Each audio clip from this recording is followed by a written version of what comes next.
People don't get enough sleep these days, or they tend to have erratic routines, and I've been there. As a gamer at university, I was up gaming until 4 a.m, going to sleep and then getting up at 2 p.m. the next day to start it all over again. And in my more recent alcoholism phase, I was going to bed at 1 and dragging my hungover self out of bed at 7:30 to start work at 8. As a loner, it's particularly easy to get into these bad habits, as you have no one to keep you accountable, no one keeping an eye on you. But now, I'm happy to say that I am in a good sleep routine where I'm asleep within 10 minutes of getting into bed. Now, why get into a good sleep routine in the first place? The main arguments perhaps are for the health reasons, and personally I think the mental aspect is more important. It gives you a sense of purpose in some way and accomplishment. Plus you get loads more time, to get what you need done. And you can get into any routine, an early routine, a late routine. It's possible to get into either. Consistency is what's important though. So I'll just give you a few examples of times where I've implemented a consistent sleep routine. I've done this plenty of times throughout my life, but here are a few notable examples. Now, the earliest I can think of when I implemented a decent routine was when I was a kid, and I'd always want to get up early to watch cartoons. I had a goal, and we only had one television in the house, so I didn't really have a choice. If I wanted to watch any morning cartoons, I had to get up at 5 before everyone else. And I kept doing this until they changed the cartoons to the Moomins, which was something I wasn't really that interested in. So I got bored and fell back into my old routine. When I was at my final year of university and I had gotten bored of partying, I started getting up early to study, getting to the library before everyone else, because they had some very good seats that were always taken if you didn't get there early enough. Now, during lockdown, if you remember that, 6 years ago now, I got into a routine pretty much just to keep myself sane, really. I had no contact with people, like I was living with myself at the time, and I'd been furloughed from my work, so I still had a job, but they were paying me not to come in. I had no contact with people at all for months at a time, so I was doing this to keep myself sane and to stop myself from spiraling into insanity. It was pretty much solitary confinement. And most recently, I've been using it as a way to help me stop my drinking. So I'm back at the gym now, and when I'm not up late, then I don't have the time to get bored and start drinking. So onto the process, now that I've jabbered on for long enough. The most important thing to start with this is to actually have a goal, to have a reason to get into a good routine, why you're wanting to do it. If you haven't got a goal, then it's going to be particularly difficult. So for me, that was a range of things such as watching cartoons, studying, getting off alcohol, getting to the gym and staying sane. And ultimately, it's a simple process. It's a simple process, but a difficult process. Now, what do I mean by that? So let's say stopping drinking alcohol. It's simple. You just stop drinking. But when you're an alcoholic, that's a difficult thing to try and do. It requires commitment and self-discipline. So let's get started. What I do is I choose a time that I'm ultimately aiming for. So right now for me, that's 4:30 a.m. and I've recently gotten into that habit. Going straight for that time might be completely ridiculous in your current sleep schedule. So pick a time which sounds sort of reasonable to start off at, to aim towards. So for me, that would have been 6 a.m. So it could be 6, 7, 8 a.m. perhaps. From this, you have to work out what time you would have to go to bed in order to be in bed for 7 hours. And that's not necessarily getting 7 hours of sleep, that's being in bed for 7 hours. So if you're going to get up at 6 a.m, then the plan is to get to bed at 11 p.m, which doesn't sound too unreasonable. You're not aiming for the standard 8 hours of sleep that's recommended, but the aim is to actually sort of sleep deprive yourself for a bit. And I've done this loads of times and I've not seen any negative side effects. It's only temporary, and this is useful because probably the most challenging part of this process is actually just getting to sleep in the first place. When you plan a routine like this, the biggest struggle is going to bed and lying there for hours with just your thoughts. And I've been there. You lie there thinking, maybe I'll never get to sleep again. Maybe this is it. Maybe I should just give up. doubts and such like creep in, you start thinking about embarrassing things from your past, that sort of thing. To counter this though, at least initially, I find it helps to have some fantasies to think about while you're waiting to sleep. Now, I don't mean anything dirty, like I don't want you gooning all night, but something to focus on that isn't real, so you're not worrying about life things or the fact that you're struggling to get to sleep.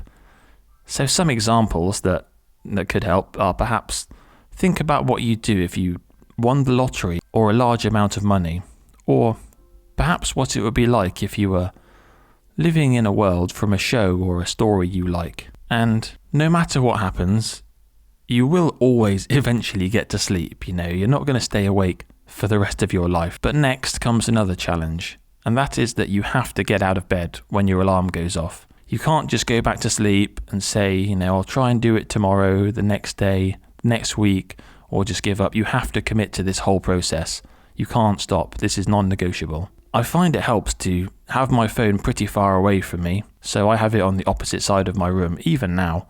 And even though when I wake up I'm just angry at it going off, by the time I've gotten up, turned the alarm off and walked back to bed, I'm awake enough to do the next important step. So there are two things I do in the morning. The second thing, once I've woken up and turned my alarm off, is I slam down some pre-workout. Now this is a gym supplement, but I have it every day, even if I'm not going to the gym. It tends to be a really sour, energy drink almost. I buy a cheap powdered version. It's loaded with caffeine, and it usually has something called beta-alanine in, which is a compound which is supposed to help you somehow in the gym, but I find it just makes your skin feel all tingly. And once you've had some, you're not going back to sleep. So don't accidentally drink it during the night. It's something I've done before, and, it's not good. Once you've done this, well done.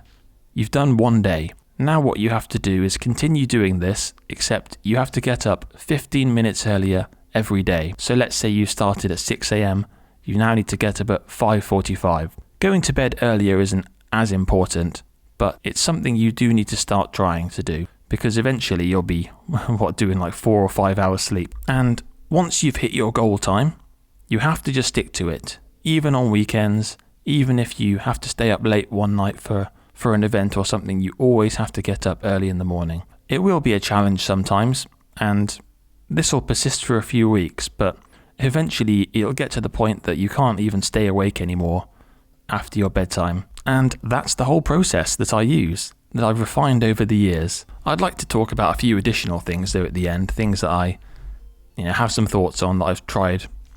And the first one is in nutrition and supplements. So other than my pre-workout in the morning, I don't think nutrition matters that much. Some people are of course sensitive to caffeine, so if you know that you are, I wouldn't drink a coffee or an energy drink before bed. But I wouldn't worry about jumping on any trendy products to help you sleep. I found that if they don't work, you're always disappointed and you feel as though you've been scammed or you've wasted money. Although recently I have been addicted to eating a big bowl of sour cherries before bed, which apparently have some kind of melatonin-like compound in that's supposed to help you with your sleep, but I haven't really noticed a difference. I just like the sourness. It is popular to suggest reading before bed, so half an hour or an hour, and it is something I do, but I'm not sure if this is really helping me get to sleep. Perhaps in some way it's helping me turn off my mind as I'm focusing on this fantasy story. Often it is suggested that you should sleep in a different room to the one you spend most of your time in. And again, I've never found this to make any difference really. Throughout almost my entire life, I've slept in the same room that I've got my desk and my computer in, that I do all my things in, until fairly recently. And by that I mean since 2023, so 3 years ago.